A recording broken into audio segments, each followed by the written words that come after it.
হিন্দুরা, হ্যাঁ কিছু মূর্খ হিন্দু বিজেপির সঙ্গে আছে, যাদের নাই কোনো জ্ঞানগম্য, যাদের নাই কোনো তথ্য, কিচ্ছু নেই, না শিক্ষা দীক্ষা না কিছু, তারা বিজেপির সঙ্গে আছে।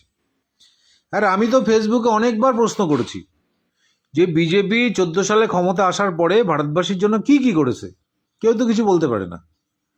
আরে বহু জায়গায় অনেক সাক্ষাৎকার দেখছি তো, বহুত কিছু কিয়া, বহুত কিছু কিয়া। আরে ভাই কিয়া কিয়া বলতে পারছে না কি করেছে।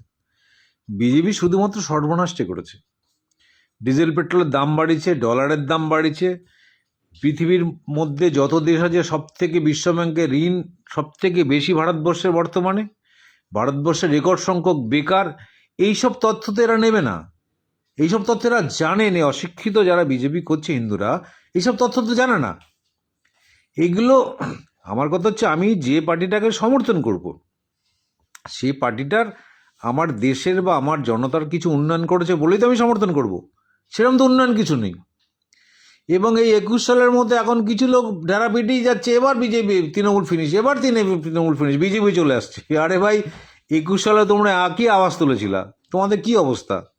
তোমরা 77টা আসনে থেমে গেছো এবং সেগুলো ধরে রাখতে পারোনি। এইবার 26 সালের ইলেকশনে 7টা আসন পাবে কিনা সেটাই কথা। আরে ঘটনা হচ্ছে পাবে কিভাবে, কোন কৃতকর্মের জন্য? আমাকে তো বলতে হবে, মানুষকে তো বলতে হবে। আজকে তোমরা বলেছে লক্ষ্মী ভাণ্ডার ভিক্ষে দাও, এখন তোমরা বলছো এই ভিক্ষে তোমরা আরো বাড়িয়ে দেবা, মানে তোমরা ক্ষমতা আসলে 3,000 দেবা। আরে মানুষ তোমাদের কথা বিশ্বাস করবে কেন? তোমরা যে সমস্ত রাজ্যগুলোতে তোমরা শাসন করছো সেখানে কোথাও কি 3,000 দিয়েছো?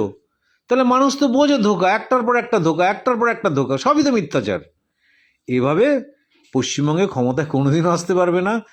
মোদি বুড়ো হয়ে যাবে, মরে যাবে, আর মোদির পরে আরও যারা আসবে তারাও শেষ হয়ে যাবে। পশ্চিমবঙ্গে অসম্ভব।